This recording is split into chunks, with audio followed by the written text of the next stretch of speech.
Bonjour à tous, dans cette vidéo nous allons vous montrer comment on motorise un slider. Tout d'abord on a acheté un slider d'occasion sur Amazon.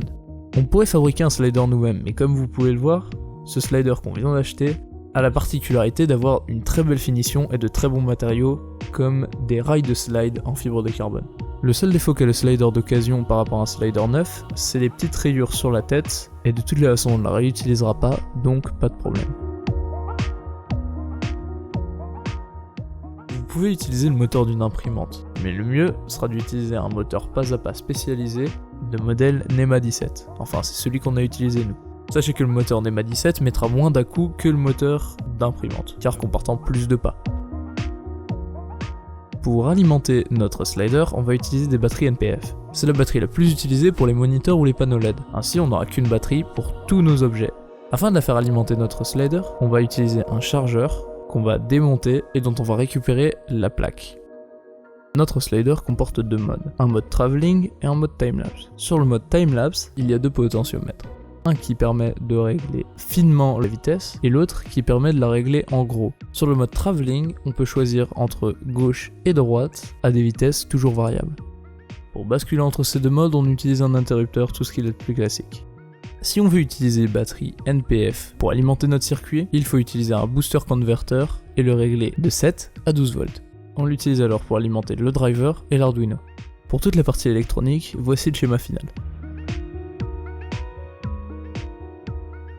Passons maintenant au code. Pour faire varier la vitesse, deux potentiomètres, on utilise un élément déjà prédéfini par les deux potentiomètres. Chaque fois qu'on fait varier la vitesse, mesdames et messieurs, comme ce passage est déclaré chiant par tous les ministères de toutes les cultures, nous vous invitons à regarder directement en description car nos explications seront très sommaires.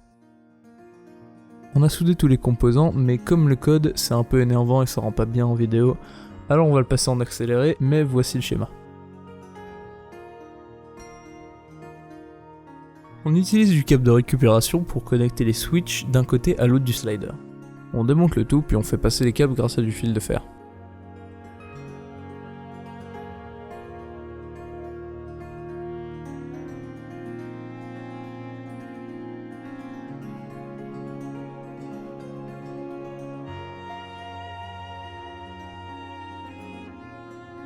On attache le limit switch sur un morceau de bois, et on fait ça des deux côtés. On poinçonne un trou, on le taraude, puis on fixe notre switch.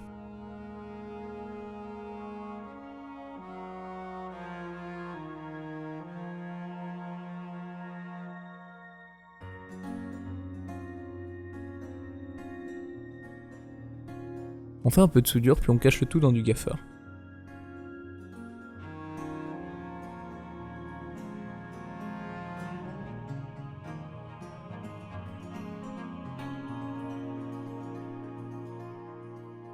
Le système des connecteurs breadboard nous permet de monter tous les composants une première fois, de les tester, de les démonter, de les rentrer un par un dans le boîtier, puis de réassembler le tout pour que ça donne un rendu très propre. On a tenté de faire des connecteurs nous-mêmes, mais ce n'était pas assez fiable. Après quelques tentatives, on a préféré se fier à la professionnalité des ouvriers mineurs chinois, fournissant un travail beaucoup plus professionnel que nous, et ainsi mener à bien notre quête du slide le plus parfait. On vérifie que tout fonctionne, puis on passe au montage complet.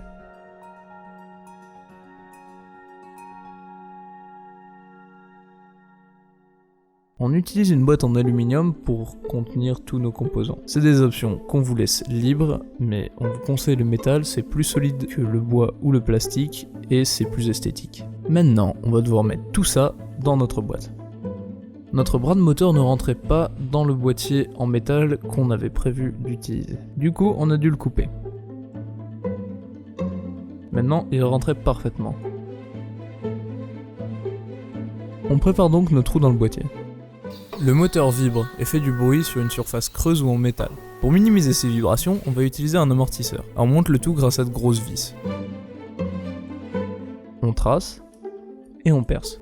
A chaque fois que vous percez un trou dans du métal, dans du bois ou dans du plastique, utilisez toujours une plus petite mèche que le diamètre de votre trou pour faire un premier trou et ainsi guider votre plus grosse mèche. Ça vous permet ainsi de réduire le taux d'erreur. Pour faire le trou de l'interrupteur, on utilise un Dremel. Comme vous pouvez le voir, ça a un peu dérapé. Du coup, pour le masquer, on utilise de la peinture. Pour connecter le boîtier et le slider, on va utiliser une griffe de flash. C'est très simple à utiliser et c'est assez rustique, ça ne se bloque jamais. On ponce le côté d'une vis 1/4 pouce afin qu'elle puisse tenir dans notre boîtier. On le monte ensuite sur le côté du boîtier.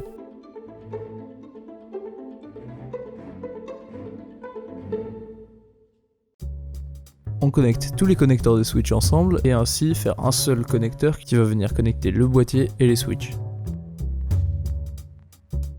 On utilise de la colle chaude et un nœud pour fixer les connecteurs des limit switch. On vérifie que tout fonctionne, puis on commence à monter les composants.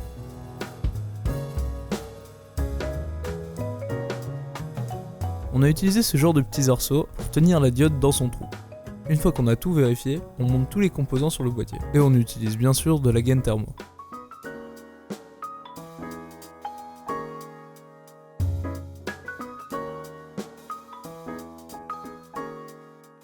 Pour que la colle chaude adhère bien, on fait des trous dans notre plaque en métal. On teste avec une batterie, voir si tout fonctionne, puis on ferme le boîtier.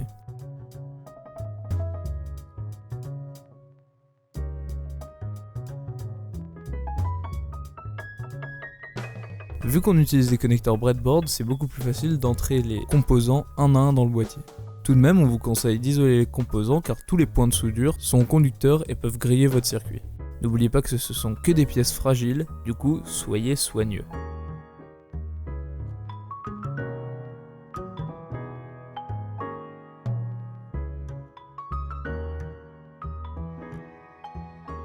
Sur les potentiomètres, on va fixer de jolis boutons de guitare. On aura un rendu plus propre et plus de précision. Grâce à la griffe de flash, on peut attacher le boîtier au rail. Comme vous pouvez le voir, ça fonctionne très bien, mais c'est pas assez stable à notre goût. Du coup, on a préparé ce socle en AMD qu'on n'a pas en noir pour un rendu plus propre. Il nous permettra d'être encore plus stable. Et on l'attache au slider avec une vis.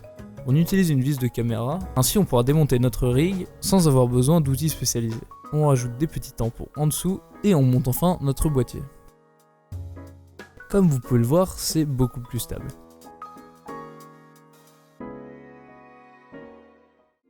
Comme courroie, on pensait utiliser une ficelle, mais ça glissait trop et ça ne marchait pas. Du coup, on utilise une courroie pour déplacer notre slider avec encore plus de précision.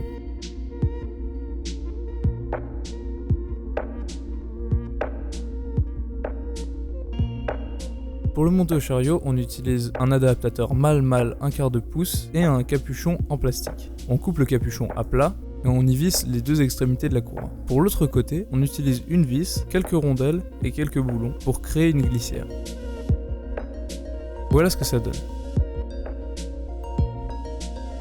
On rajoute une tête, la batterie et on vérifie que tout fonctionne bien.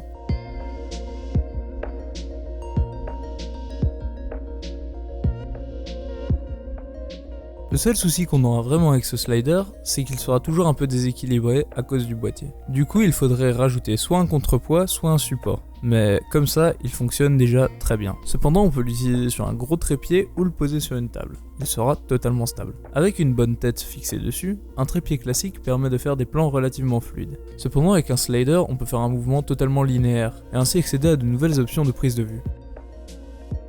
Voici quelques plans qu'on a réalisés à Bruxelles.